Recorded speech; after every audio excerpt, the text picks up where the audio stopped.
So we've got a really good evening, afternoon session for you with Neil Guthrie, who's going to talk to us about how to travel from a rural perspective. So really looking forward to that. That'll be really interesting, and a scheme that's looking at that, and he's going to share that with us in just a moment.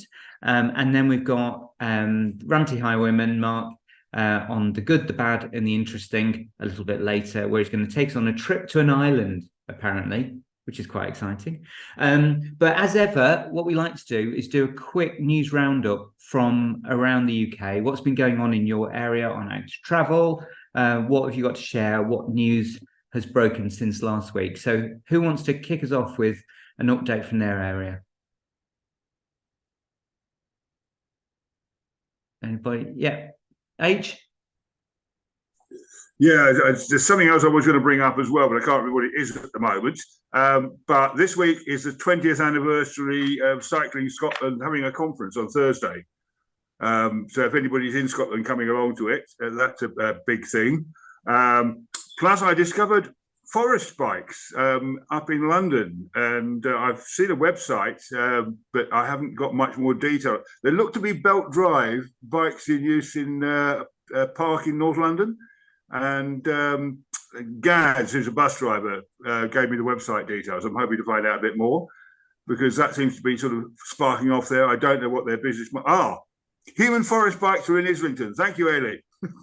No, hang on. This is clearly, I have no idea what this is about, but it's going to kick off because Mark Strong's like gesticulating. If you want to hold a whole thing about the different bike share schemes in London, they're no more or no less a big bike share scheme than Lime or Tier or Voy or Beryl. They're no, they're not bad, they're not good, they're just another bike share company.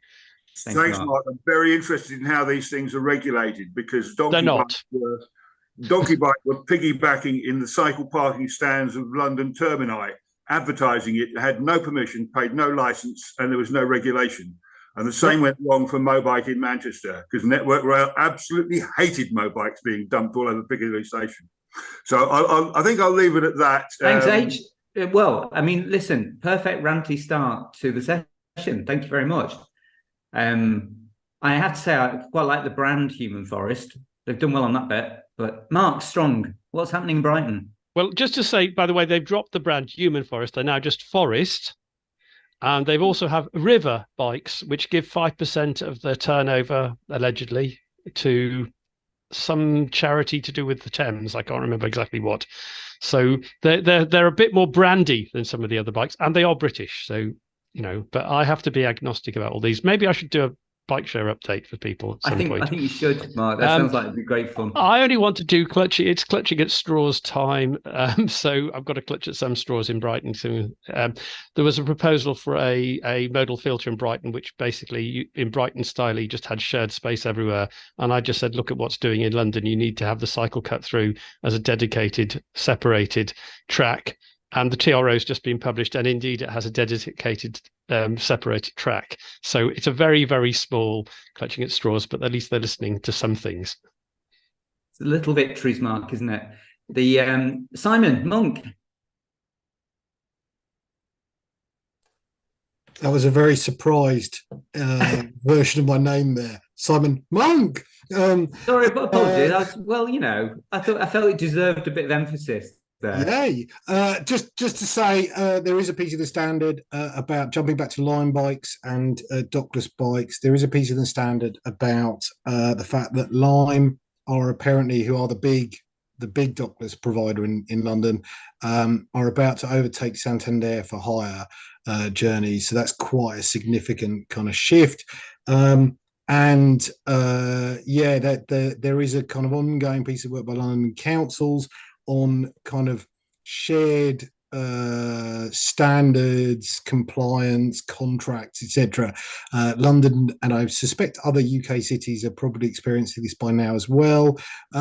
There is an issue whereby if you provide loads of bays on street for these things, or corrals as they're called in some places around here, you get like quite good compliance, so you don't get them left all over the pavement on their side, etc. If you have no bays at all, then they're just everywhere. They're up a tree, there. They're flying towards people randomly out of the darkness, etc. So yeah, they're interesting times, but theoretically, that's going to be a contract that goes out into outer London as well. There is a whole, I think, really interesting conversation to have about distance and these things down at e-bikes. So Santander didn't expand beyond central London really because the economics of it just don't work when you're trying to return bikes that level of distance. And there was this kind of prediction, like massively heavy bikes, no one in their right mind is going to ride them from the edge of Hackney to the central London. And that prediction turned out to be wildly wrong.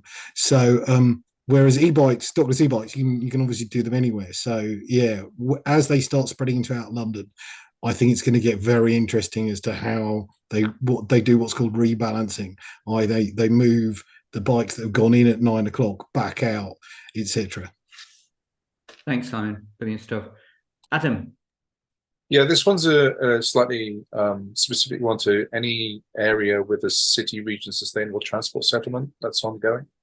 WECA, West of England, have just gone through what they call a rebaselining, which is where they've basically they realized that when they costed in 2019, they're looking at a 40% reduction in deliverables effectively.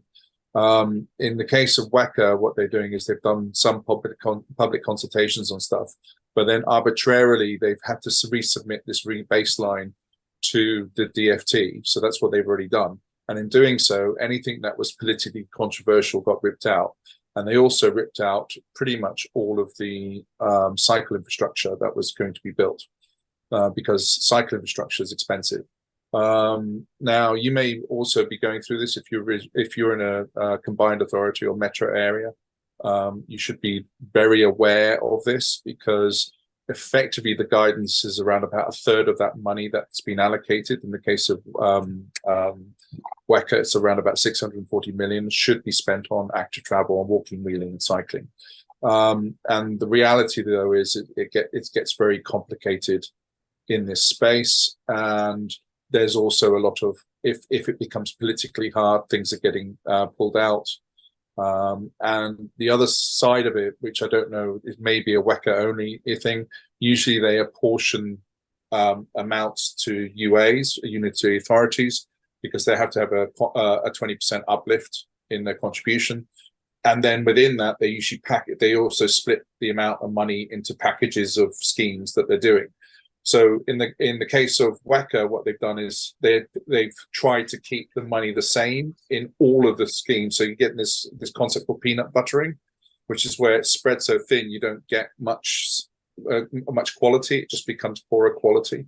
So, and that seems to be also happening as well. So you'll still see the same budget for, if you're building a house, you got 30% on building the structure, 30% on the internals, and then 30% on the landscaping, but they've still allocated that same budget, even though you're not now missing 5 walls.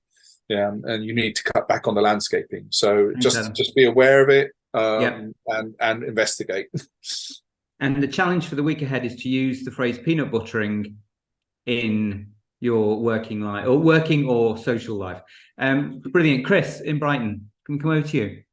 Yeah, cheers. Thanks. I'm Chris from Transport Action Network, and I'm here because I see that the local scheme along the A27 is being reviewed, and that's one I've experienced. So I was keen to hear about that, but also to remind people to tell people that our challenge on the active travel funding cut is going to the High Court on Thursday. So that's this Thursday, the 26th. And if anyone, we don't have a time for the actual hearing itself, but we're doing a photo call at 12:45 outside the sort of main entrance to the Royal Courts of Justice on the Strand. So if anyone's around in London that day, it'd be brilliant to see you. I know 1 or 2 people are coming along from here. But yeah, 12:45 for about half an hour, 45 minutes. Brilliant. Thanks, Chris. Okay, thank you.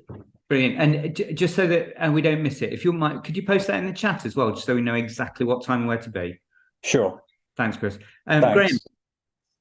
Yeah, it's just really to balance Mark's optimistic clutching at straws there. We've got a modal filter in Bolton, which was pretty much LTN 120 compliant. That's been there for about 100 years, as far as I can tell.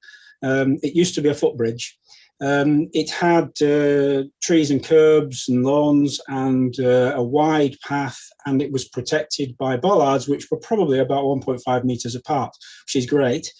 In August, there suddenly appeared some fences forming a chicane, which are about 120 centimeters apart and overlap by about half a meter. So it's completely non-compliant, probably breaks the Equality Act. And we're currently arguing with the relevant officers in the council about that. They think it's all right. But there we are. Oh, sorry, Graham. Yeah. Well, not good news there from Bolton. But I'm sure H, coming back in after his initial rant, is going to pick the mood up before we go over to Neil. H, no pressure. Yeah, well, I flashed something around on Twitter. We had a rather lot of water, particularly up in the Montrose Valley where the Esk comes down. And we've got confusion. We've got several River Esks, because there's a River Esk in Musselburgh, there's a River Esk in Carlisle, and there's also a River Esk in Montrose. But I forgot, cycling is virtually immune to flooding. A bike starts first time after you pulled it out the flood. You can't do that with a car. And I've ridden bikes where water is going over the top of the axle with welly boots on so your feet don't get wet. Has anybody seen how the bikes have provided resilience to emergency services, relief and so forth during our recent inundation? It's a very good challenge, H. Having had a few hairy moments on a Brompton with very, very deep puddles, I'm not quite as confident that I'm as flood-proof as you are. But yeah, if anybody's got any thoughts on flood resilience and the Venn diagram with bicycles, please do put them in the chat. Bob, and then Roxy, and then I think we'll go to Neil. Yeah, on the one of these things I've done as an old sociology of media person is that whenever there's floods, you always get shots of some lads riding their bikes around in the floods. I mean, it is a kind of staple. And I'm not sure it's a particularly good, it's basically saying, oh, bikes are just for kids to muck around with in the wet. And the fact is, it's not really a good idea to ride bicycles through water which is high enough to go over the bottom bracket or the hubs, or indeed even over the chain, really, unless you have a chain case protector. So that's my Thank you for your health and safety notice. It's my little thoughts about the media significance of bicycles and floods. Thank you very much. Simon. I'm just come in there. Yeah, of course. Please do. Yeah, sorry. I just want to add, in the floods we had around about 2014-15, someone was killed cycling when their bike went into a manhole cover that had opened up, right. And they got stuck in there, and they drowned basically. Thanks, Robin. So, yeah. Good, great. Thanks, Robin. Simon. I'm going to strike a slightly oppositional note to that, which is I just watched it. It's on BBC iPlayer at the moment, the documentary about bike storms, which is spectacularly good fun to watch. Utterly dangerous riding, utterly stupid, utterly idiotic, but utterly exactly the kind of thing that teenagers should be doing rather than murking each other with knives, as the documentary itself points out very clearly. So I grew up in North London riding the storm drains of Brent, in fact, around the North Circular on my BMX, and doing all sorts of stupid things on bikes.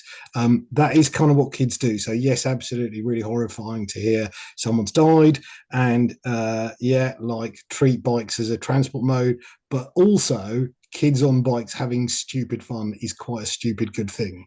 So that's my 2 penny worth. Just so that we don't miss it, could you tell us what that irresistible telly series is again? It's a film. It's called something like The Streets Are on Fire. It's on BBC iPlayer right now.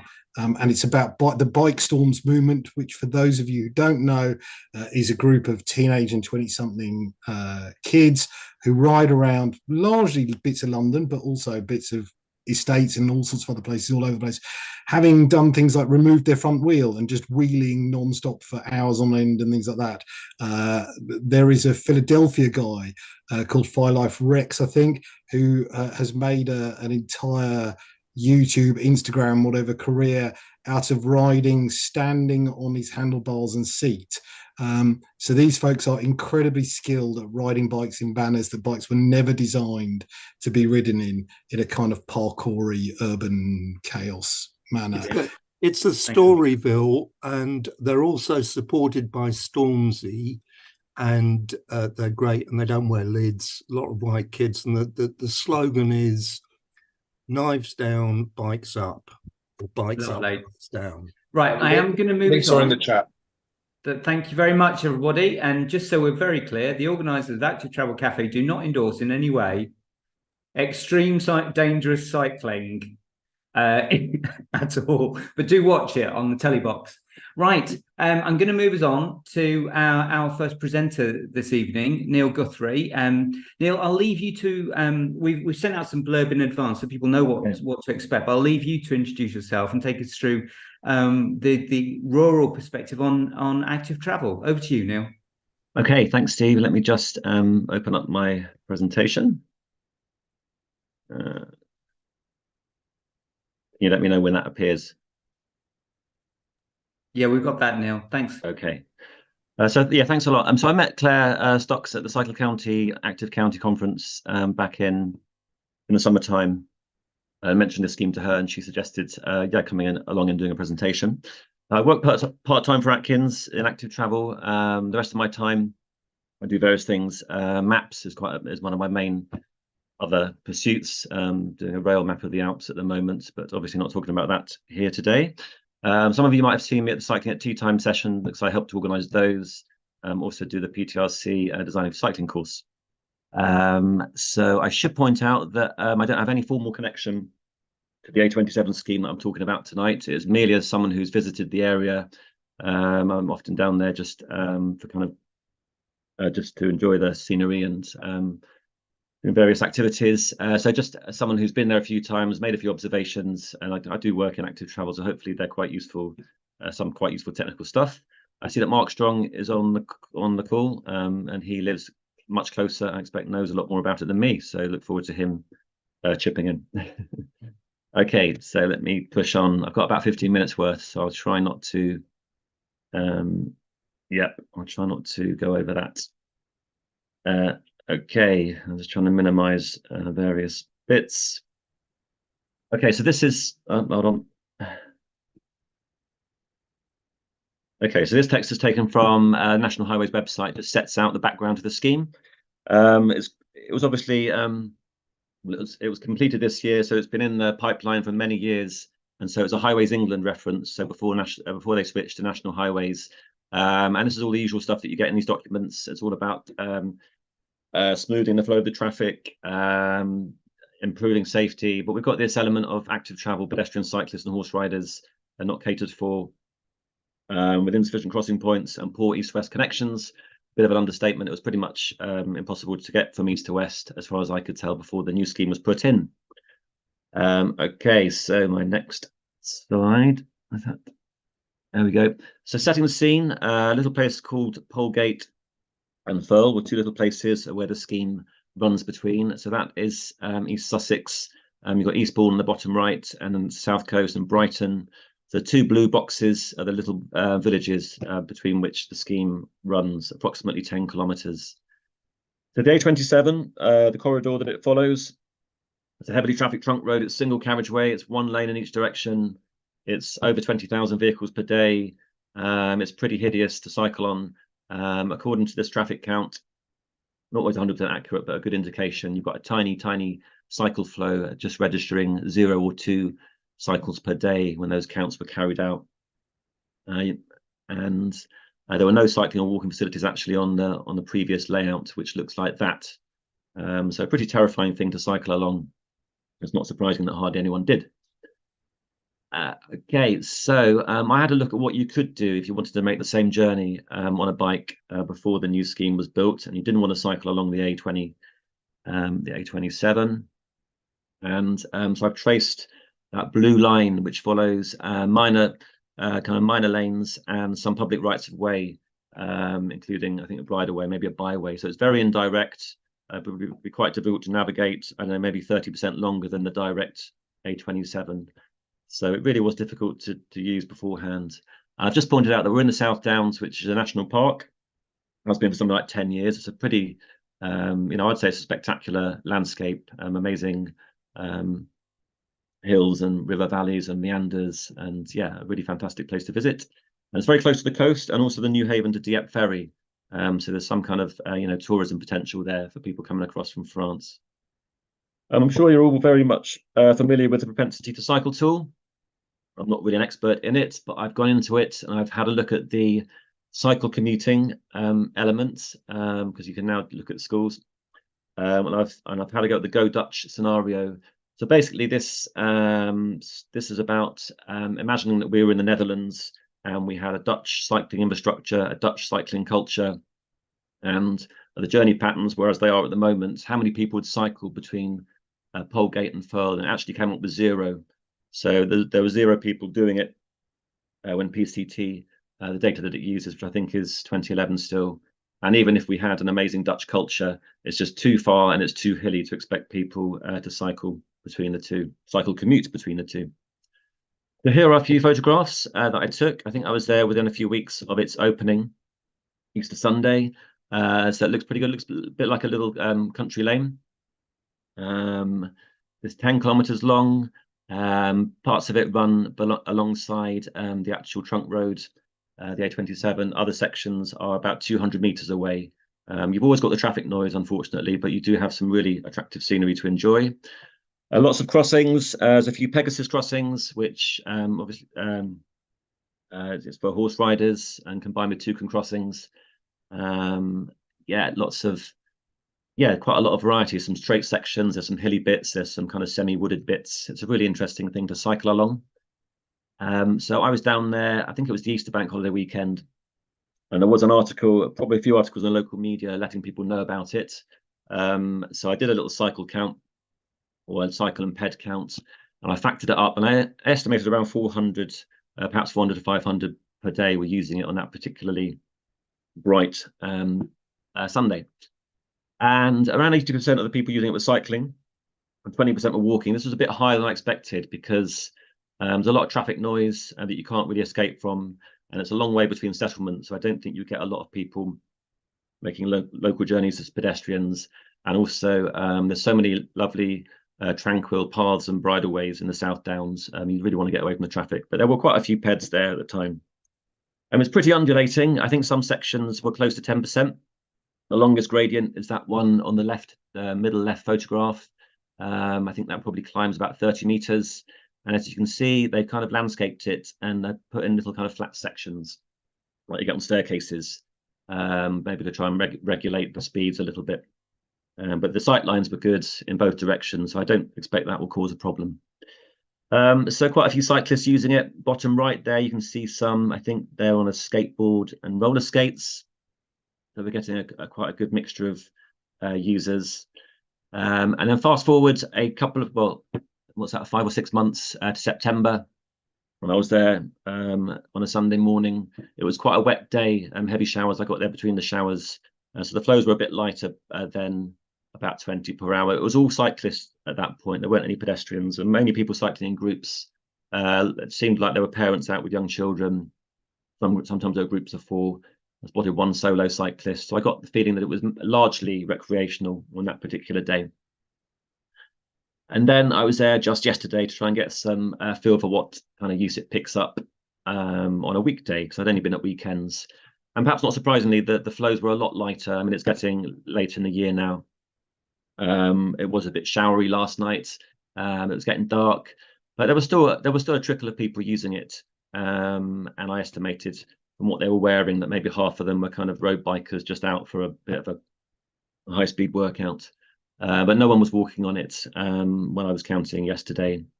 This morning I cycled along it. I didn't have time to stop and count, but I did just pass a couple of people, and one was a runner, and another one was a cyclist.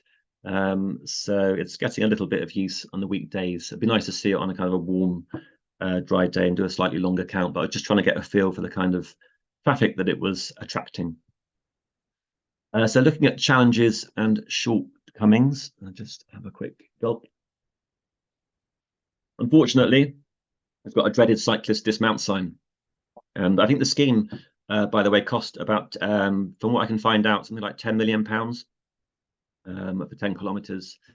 So on such a, such a kind of a Rolls-Royce type scheme, you don't really want cyclist dismount signs, but it's alongside a trunk road, so the DMRB does apply.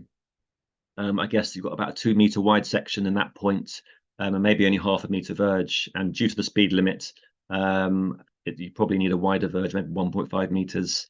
I thought they might have applied for a departure from standards. I've seen more constrained situations than that, but that's the only section where they have that.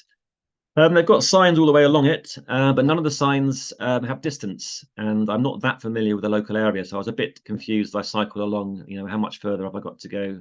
Where am I exactly? A bit of a shame that we don't have mileages or even journey times, ideally on the signs.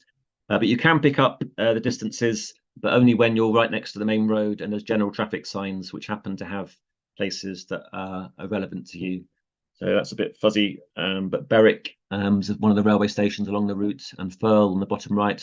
I think that's the kind of western extent. And also, there's no kind of landmarks as you're going along, but again, you pick those up off the general traffic signs. So on the right-hand side, it says, I don't know how you pronounce this, Drusillus roundabout, but you could really have done with stuff like that on the actual cycle route, so that you knew where you were, how far you had to go. We've got lots of really good wayfinding examples now around the country, tons in London. So there is this expertise, but I thought, unfortunately, we didn't really have that element. That scheme doesn't really have that element to it. The side road treatment, I mean, the crossings, they're pretty good. You're not right next to the carriageway. You're not going to get left hooked. But there wasn't any priority over the side roads. And of course, you can't do that all the time, but there were some minor lanes. So where I think you could have made the case for it. So not ideal, but still, adequate, I suppose. And perhaps the Achilles heel, that's the crossing at the far western end towards Lewes. And it's kind of it's an uncontrolled crossing. So you've just cycled along 10 kilometres of beautiful traffic-free route, and you're expected to cycle across the A27 without any kind of signals or any speed reductions. I mean, it might be 40 along there, but I think if we're going to have a cyclist dismount sign, that's probably the place to have it. You can actually avoid that crossing, but it's not clear that you can avoid it. You can go up a little lane and then cross on a toucan crossing about a mile further west, but that did feel a bit, a bit hazardous. And then you can actually continue into Lewes. It's about, I don't know, maybe 3 miles. Unfortunately, the scheme itself didn't continue that far, but there is an existing shared use footway, and this is what it looks like. And that's kind of the bog standard thing that we've got all over the country, quite narrow, a very narrow verge, not much fun to cycle along there. You only do that if you absolutely have to. So I guess it does really highlight how good the main scheme is, just by looking at what you usually get. A little comparison of what the Dutch often do with their rural cycle routes. This is the A27 again. Here's a typical Dutch interurban cycle route, and they make it look like a cycle track rather than a footway. And we do, mainly due to the dotted line down the middle. And we do actually have this advice in LTM 120 for rural shared use facilities where there are few PEDs. Routes should be designed as cycle tracks which pedestrians may lawfully use rather than a footway that can be cycled on. And so I don't know if we've actually done that. I've recommended it in quite a few of my studies, but I think it's a nice idea. And it's a bit, where you have a certain situation where pedestrian levels are going to be low due to the land use, proximity to a busy road. And there's a bus stop on the A27, and the comparison with a Dutch bus stop on a rural cycle track with all the nice Dutch style cycle parking. So yeah, although we are taking on board some kind of Dutch elements in terms of the segregation, it is still quite different to how they do things over there. Okay, some thoughts on the branding, wayfinding and marketing opportunities. Just down the road, they've got the Cuckoo Trail, which I expect some of you have heard of, which is, I think it's a longer route. It might be 15 miles, and it goes from Polegate from Heathfield to Polegate, and Polegate is actually where this new route starts. So the two routes would join up and make, you know, a very long traffic-free recreational cycle route. So a big problem, I think, with this new route is it doesn't have a name. It really needs a name. I told some friends recently about it. They said, "Oh, we'd like to try it out. What's it called?" It just doesn't have a name at the moment. Unlike the Cuckoo Trail, with all the branding, the maps, and the websites, there's no name been given formally to this A27 route. It connects with cycle route to the coast. It's parallel to the railway line with lots of nearby stations and a frequent service through the South Downs. Potential opportunities for cycle hire.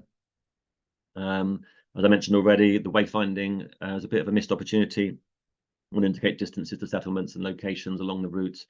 Also surprised that none of the pubs or cafes that you pass seems to be trying to attract the passing cyclists. And that, I can't quite read that at the bottom of my screen, but that is a little competition that National Highways were staging. They were simply wanting to name the bridge over the Cuckmere River. So I think, although that's, you know, it's not a bad idea, I think they really need a name for the whole route. So I think that's, you know, that's a bit of a missed opportunity. And just in the section near Lewes, which was beyond the scheme, there was a little cafe that I saw this morning, and that was trying to attract passing cyclists offering to fill up their water bottles. So missed opportunities so far for the various pubs and eating places along the route. Okay, my last two slides. So some issues, hopefully of wider relevance to the active travel world. Rural shared paths, is a country lane surface and appearance, is it desirable, stroke acceptable? I know we often, you know, we talk about the impact, the visual impact, ecological impact. We want a softer path because this is more like a minor road. Guidance on levels of use. I think there's some good, you know, we can get some good data from this scheme, both looking at how many, you know, what flows we can expect and the increase before and after. Also, the likely split between cycling and walking and the implications for design of facility. I think, you know, where there are long distances between settlements and when the route does have all that noise from the main roads, it's not going to appeal much to pedestrians. So maybe it can be tilted slightly more as a cycling facility. I don't know if an appraisal was carried out. I think National Highways insisted on them for most of these schemes. It'd be good to see what kind of forecasts it churned out. Great opportunities for integration with public transport, enhanced railway station or bus stop cycle parking. Something that interests me is it's quite a hilly route. I mean, in LTM 120, we're very keen to try and minimise gradients. I think 5% is the recommended maximum gradient. But perhaps what's interesting is that for recreational cycling, gradients and hills can actually attract more people. I don't know if we can kind of use this in any formal way, saying, well, this is this kind of a route, so the hills will actually get more people along. But also there's the issue of it's hilly terrain, it's a hilly landscape, so you can't really avoid the hills. But I have done some measures there to try and, I think, you know, reduce any potential safety problems. Jogging and running, I only saw one runner, but on other schemes that I've been looking at, often joggers and runners are the only pedestrians that you see. And I wonder if we ever need to, the active travel will we ever need to think about considering this group more formally. Nighttime use, there's no lighting on it. It'd be interesting to see whether people feel happy using it. I know in cities, it's a big personal safety issue. I've got a really nice scheme near me between New Malden and Rains Park, which I'm nervous about using at night time. I think I'd be more comfortable in this kind of environment. LTM 120 does say that when we have schemes that are going to be used for utility purposes, and I'm sure this does pick up some level of utility cycling, that we should have some kind of lighting, maybe some kind of low-level lighting. And that's the cycle parking at Glynde Station, so it's kind of half exposed, not very well weather protected. So maybe that can be improved for those public transport integration purposes. So a little summary slide. I think perhaps it's the most impressive facility of its kind that I've seen, a shared use path parallel to a trunk road, a long distance, generous width, country lane appearance, compared with the standard railway cycle paths, and perhaps it's more interesting, more challenging terrain, but equally it's hillier and a lot more noisy. Appears to be popular recreational cycle route at weekends. There's relatively light weekday traffic from my very short visits. but a large increase when we consider that there was virtually no cycling at all along the corridor. And now we might have maybe 40 a day. So useful data on the relative amount of cycling walking. Looking at whether we can make them more Dutch-like. And finally, great potential to improve wayfinding and branding. The route needs a name stroke identity. Ideally, it'd be signs on the actual route, but failing that, even a website and leaflets, I think, would be a big improvement. We've got potential to increase utility cycling through better station and bus stop cycle parking. And finally, I've just mentioned Strava Metro. I've only recently heard about Strava Metro, and I think it might be a good case study to use it, because obviously there's a lot of recreational cycling. It would be good to find out what Strava reveals in terms of levels of use between the two places. Okay, I've gone over my time a little bit, so I will end it there. Thank you. Brilliant, Neil. Thank you so much. Okay. If you go deep into the Active Travel Cafe archives, we did have a presentation from Strava Metro, which you may be able to find. Thank you so much for that, Neil. I'm spectacularly jealous because, as I said to you before we started, that's exactly my use case every morning, where I've got the A49, which is a horrible road, and I have to do some ridiculously hilly, dodge the bunny, rural escapade to try and get past it. But we've got lots of questions coming in. But first of all, I was going to bring in Mark Strong, not least to mention the Cuckoo Trail. But Mark, you're close to this, and you know the spot. What are your thoughts? Well, I think, first of all, I had nothing to do with this. And so in terms of the national highways, actually, Chris, who's on, would know more than me. But I'm just looking back at my archives. So I worked for East Sussex in 1994 on a regional cycle network, and this was part of that route. So this is how long that has taken. And whilst it's good that it's in, it is very much a leisure use route. And I think the use case would be very much a leisure use. There isn't really anyone on it who lives there, so it's very good, and the bits I've looked at are very good, but it's got to be looked at from that point of view. And that isn't to gainsay the importance of economic development. You've got to remember this is in East Sussex, which strangely got a 1 in Active Travel England's rating as opposed to a 0. But none of this is going to go up further than here, even if it's being recorded. But they're very much on the 0 end of 1. And they show very little enthusiasm. So if it wasn't for National Highways building this, nothing would be done. And if you look at the western end in Polegate, there's a gap of about less than half a kilometre to the Cuckoo Trail, and no one's going to ever bridge that, or at least not until something changes at the county council. So I did build the Cuckoo Trail, I've got to say that, in the 90s and noughties for Sustrans. And yes, Dave did help on various bits. And it would have been great to have got these links done at the time, but very little has been done to capitalise on it. And that's probably why all those things that, Neil, you mentioned about lack of, tourist signing and bike hire areas and all that sort of stuff, it would need somebody to take a lead on doing something. National Park might do that, and they do have bike hire centres elsewhere. But it needs somebody to lead on that. And there isn't really anyone in the public sector who has that capacity and or willingness, let alone money, to do anything like that. So it's going to be probably a thing that stands alone for some time. But who knows what might happen at the next local elections in East Sussex coming up. I very much suspect there might be a big change in emphasis, and then things might take off a bit better. Thanks, Mark. And specifically, we all need to know, given that Neil's laid a branding challenge in front of us for this unnamed route, did you come up with the name Cuckoo Trail?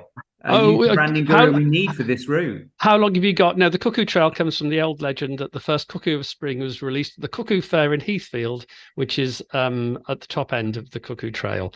So it comes from a historic legend of the first cuckoo. And there's a whole thing there. But I think, my tuppence halfpenny worth would be it's got to be something to do with the Long Man of Wilmington, which I hope you saw as you cycled past. I did, yeah. So the Long Man's Route or something like that. Sorry, the sexist element, but it is called the Long Man. Yeah, long person route doesn't really float anybody's boat, does it, Mark? Really, let's face it. It's a chalk carving on the hillside on the South Downs. Right. let's move on to any other questions. Thank you, Mark. Neil, unless you want to come back in on that, I'll ask if anybody else wants to jump in on questions. We've got comments on lighting, on how is it funded, but if anybody wants to jump in, Tim, I know you were first in terms of questions. Tim Morton, did you want to come in on your question?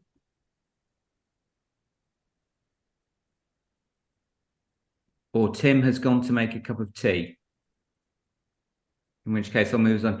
The question was, there were a couple of people, Neil, who asked questions in the chat about that lighting issue and whether, from your perspective, and particularly somebody who considers these sort of schemes, there should be consideration about low-level lighting, as you said, solar studs or anything like that, just to make this a slightly more useful scheme, particularly at a time of year like this when we're going into the winter months.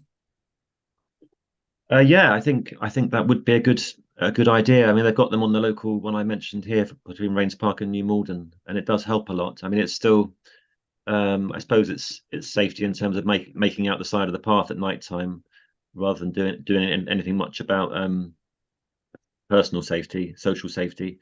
I mean, LTM 120 does say that if schemes are picking up utility traffic, then we should consider lighting. And we're not even used to considering it at all. In the past, we've always said, well, it's in the countryside. If the road's not lit, then the cycle facility shouldn't be lit. So I think we need to at least challenge that and think about lighting these things. And there's obviously all kinds of environmental considerations. And as Mark said, this is mainly kind of a recreational route. I think it could have some utility level. But yeah, due to the settlements and the journey patterns around there, it is quite light, so maybe that makes the lighting argument harder to make, because it does specifically say in LTM 120 if it's got a utility focus, then we should get lighting on it or consider lighting on it.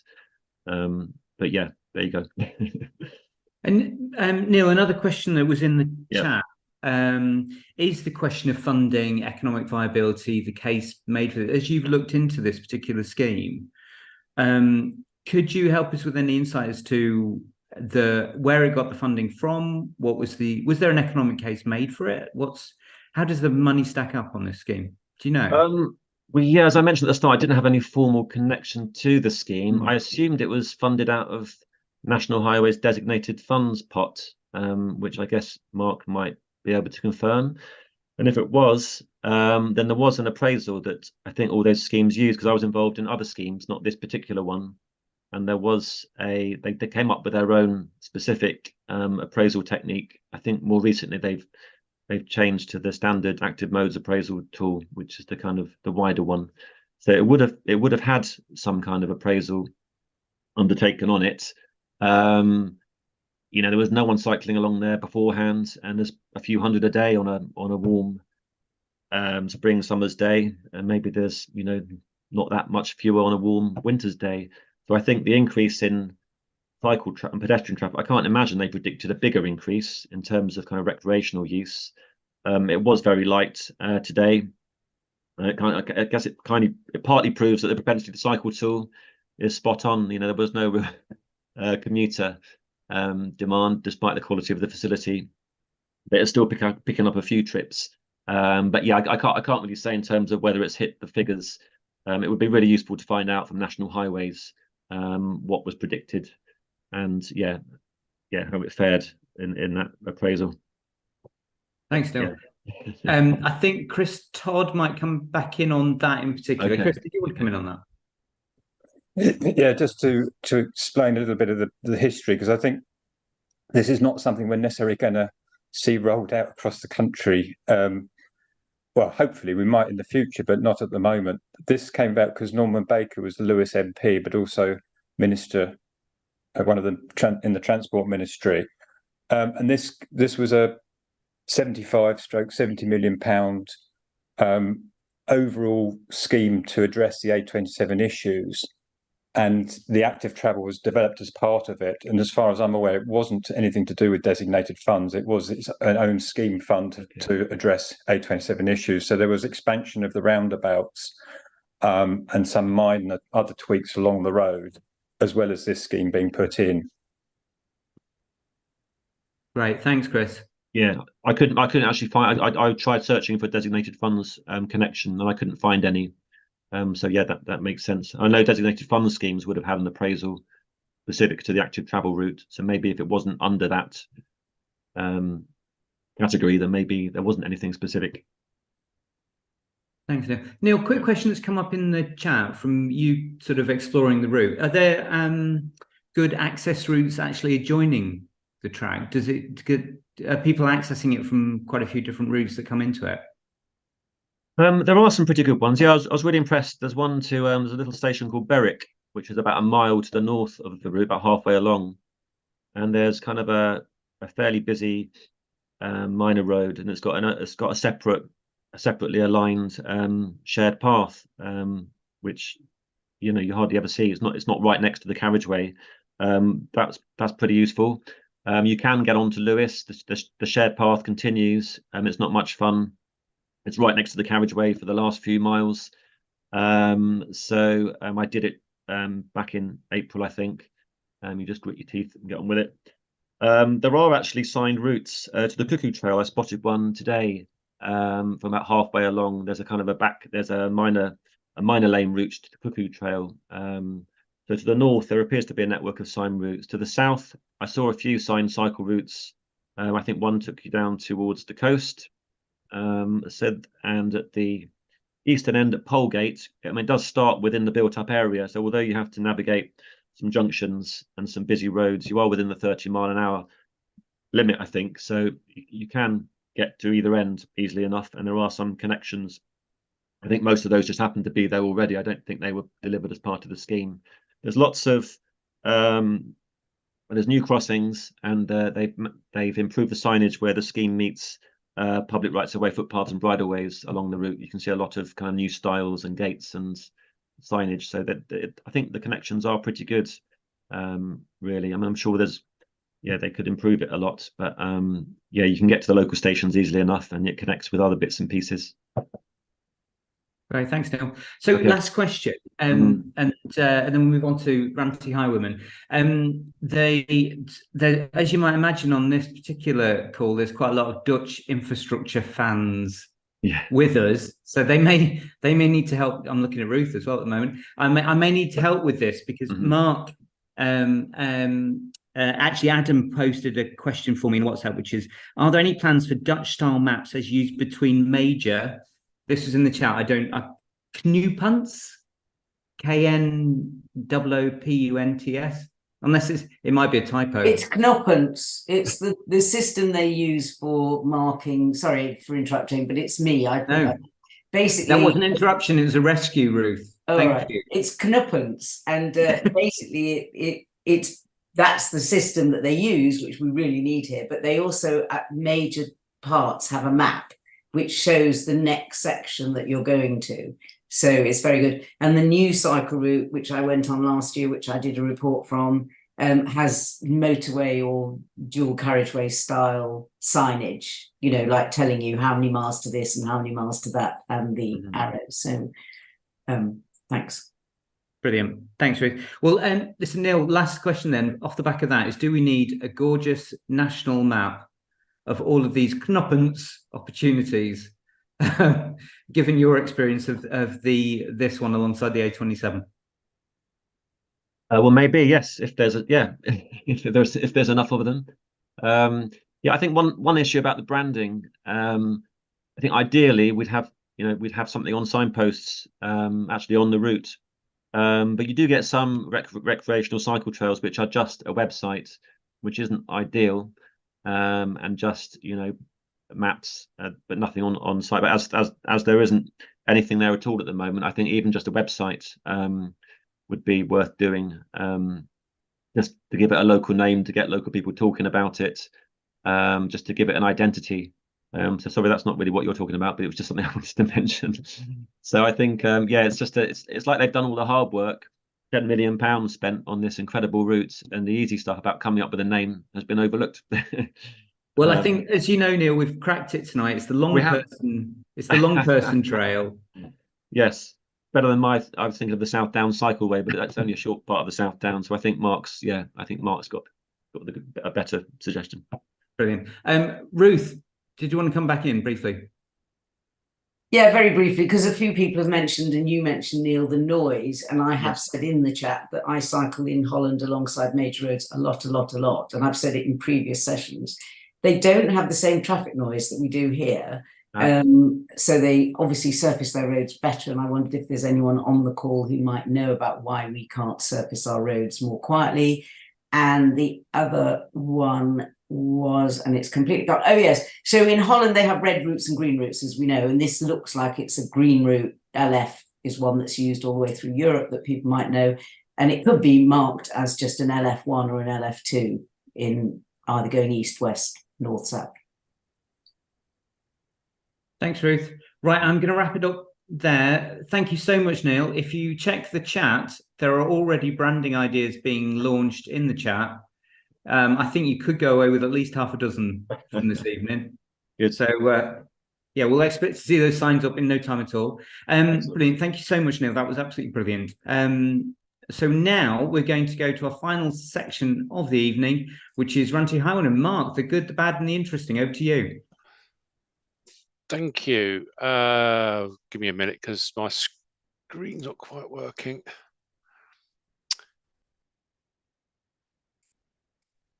Sorry, 2 seconds because we want the full screen here, don't we? They've changed it. There we are. There we go. That's better. Let's move that out of the way. So yeah, when I saw that we were going to look at a rural route, I thought we'd have a look at another rural route to keep the theme going. So we are going to go to the Danish island of Fano. I think I pronounced that just about right, hopefully.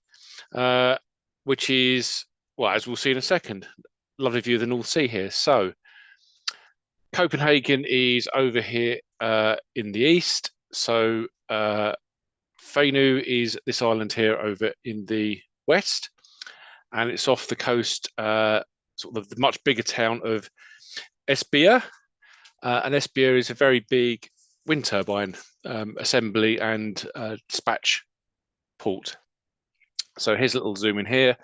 So the island is also a municipality, 15 kilometers long, 4 kilometers wide, about 3,500 people living on there, and that gets ballooned by 30,000 odd, so they reckon, annual visitors. So it's a very, very big tourist spot. It's about a 12-minute ferry ride from Esbjerg.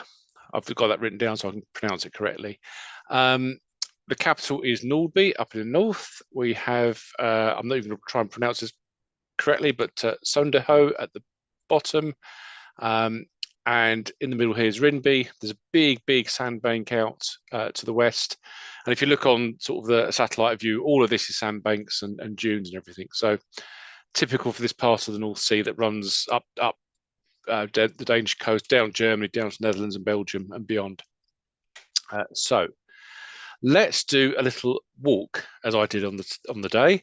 And we're going to go from Rindby Beach to Nordby Ferryport. One of the accesses to the beach, which you'll see people are allowed to drive on, which is kind of bonkers, really. And this is the village limits of Rindby Strand, which is the beach side of Rindby. But you can just see under the sand here, we have little cycle tracks starting. The sign on the left is the cycle track ending. So we'll turn around and we'll head up towards the ferry port. And we'll pick up a few interesting things as we go.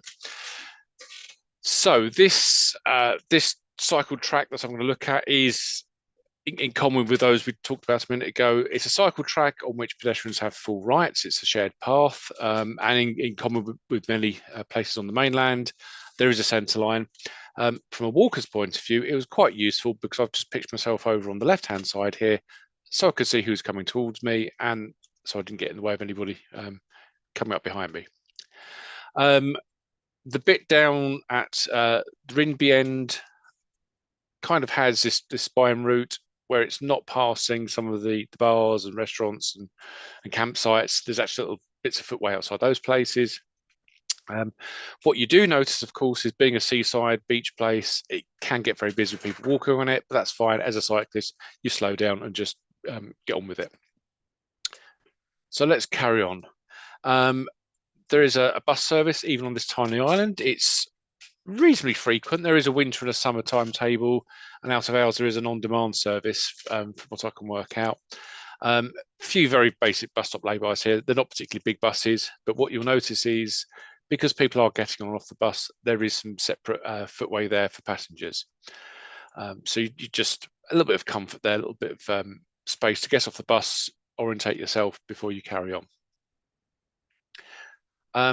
Every single minor track and access gives way to the cycle track. So this one here, I'm not going to pronounce these street names. You can look them up when this is out on the website. But this little track here behind where I took the photo, half a dozen houses. But again, drivers give way to people cycling and walking. As we get even further along from the beach, you'll notice much more separation. Not a fast road. This is still within the village limits of Rinby. So local speed limits, whatever they are, will still apply. But I think probably 50 kilometres an hour from memory. But we've got some separation with a verge and actually a drainage ditch. And you'll notice, and this is a thing that people in the UK agonise about at length, should we surface our cycle tracks in rural areas? To which the answer is, of course, it's yes. And they should be machine laid asphalt. There's other materials available, there's other techniques. That's fine if it's a leisure route and it's not really a core route that's going to be used for everybody. This is part of a couple of spine cycle routes on the island, and it's there for all weathers, for everybody. So it should be surface and it should be machine laid. You will notice there are no curbs though, of course. We don't need curbs in these situations. We just need to build the pavement underneath the road the right way. Little gaps here and there in the verge for accesses across the spine roads on the island, which gives you access to campsites and other local destinations. And as we get further along, we now join the main north-south spine road on the island, which goes up to the port and down to Sonderho at the south. But there is this cycle track here running left-right on the screen, and our cycle track joins that, giving way as you'd expect. Still shared, you can see the sign there. So that's the Danish shared use sign. No little bollards here, big signs, probably a bit over the top for what we're used to. Does the job though, everybody can see it. It then crosses, the cycle track crosses the road from Rinby, which connects with the spine road, and cycling has priority across the side road. You'll notice there's about a 5 metre, maybe 6 metre gap between the main road and the cycle crossing point. Very basic rumble strips here, just designed to kind of help reinforce. Now, if you go into Google Street View now, I think you find all these junctions are now coloured blue, which is pretty much the Danish way in these situations. Yes, and drivers do stop. So here's somebody crossing that exact same junction, look back from the other direction, and those drivers are stopping to wait for that person to cross. Again, we've still got the centre line, so the cycle track is taken through and drivers have to cross that space to get to that side road. A little bit further north, heading up towards Nordby, and the cycle actually peels off away from the main road here. So general traffic will be going up to the port directly. There's a slight diversion for those cycling. Not much of a diversion in distance actually, but it's far prettier, as we shall see in a second. So the cycle track carries on again. It's wide enough for side-by-side social cycling, as it should be. The markings have got a bit closer here because we're on a bit of a bend, and you can just start to see some lighting appearing. So the rest of the route is not lit because it is very rural here, but we're getting lighting. As we get to the suburbs, if I can call them that, of Nordby, we're in a very, very small place here. This is the other end of that route, so I'm looking back where I came, and what we're going here is a transition from the cycle track to what is a quiet side street. So turning round and going a little bit further, the road ahead here is fairly busy. Again, it's another road that runs east-west out to the beach, out to the left here. So for walking and cycling, there's a little diversion path here. You can't quite see it on here, but there's like a parallel zebra crossing over the main road. So again, walking and cycling gets the priority it needs to get through and carry on. Then across, heading up towards the village, cycling is now mixing with general traffic, but it's so quiet it's not a problem. There's now a proper footway. You can just see a little blue sign here. It actually says there's a pedestrian zone in 200 metres as we hit the village of Nordby. And in Norby itself, there is a pedestrian zone that operates during the day. Humble bollards, lots of historic materials, but as we shall see in just a second, that nice smooth asphalt on the side, that's for cycling. So you can cycle through the pedestrian area. They've just taken the traffic out the historic core of the village. So locals have to go around the long way. Holiday makers will stick to the main roads going down to the campsites. So all very pretty, all very Danish. However, we're heading towards the ferry. So let's just get out the edge of the village. We'll pick up another cycle track. Sort to the northwest, we're getting now on the island. Same thing, two-way cycle track. People can walk along it, no problem at all. Over in the distance there, you're seeing Esbjerg. You can probably see that tower there is wind turbine kit being assembled on the docks. And we're almost at the ferry. So as we approach the ferry, which you can see in the dock in the distance there, we have a pretty huge secure cycle parking facility. There is a small car park behind it for drivers. Cycle track carries on. It's got priority over the side road. Here we see the sort of standard Danish blue, I guess, a warning stripe to drivers that they are giving way here. And we're still on the cycle track, and it's heading to the ferry itself. So the ramp so the cycle track is heading around here to one of the boarding ramps. And yes, people will cycle on and off the ferry over to Esbjerg. So there you go. We're in a very, very small place here, some very small settlements, and we've had continuous cycle tracks. We've had priority over main roads. We've had decent buffers from the traffic on the spine road itself. The only thing we haven't come across is traffic lights, but there aren't any on the island. So I shall leave you here with a view of the ferry and people getting on and off. Thank you very much. Mark, that's a wonderful trip across the Danish island. Thank you so much. And well done for handling various Danish language place names with enthusiasm and Fano confidence. and Esbjerg, I think. I think you did very well. Now, we've got various questions for you. Does anybody want to stick their hand up and come in with their question, or for me to take them from the chat? We've got a question but I'm not going to get into road surfacing because there's a very long rant from H in the chat. And I fear if I bring H in, and H, I should say it's my birthday this evening, so we're finishing on time. Okay, so I'm not bringing you in. Bob, did you want to come in?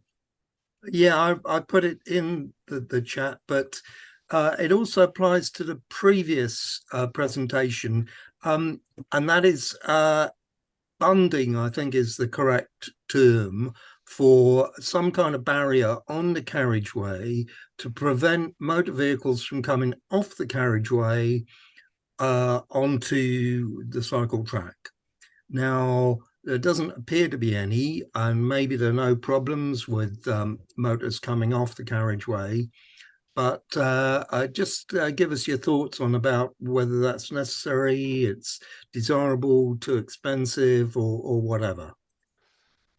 I think it's probably a big depends, Bob. So on my presentation, down at the coastal end, when it's busy, I could see people taking a chance to try and park on the cycle track, but there's lots of people walking and cycling that probably intimidates them off. A bit further up, you've got the ditch, so you could try and drive onto the cycle track through the ditch, but you get very, very wet very quickly.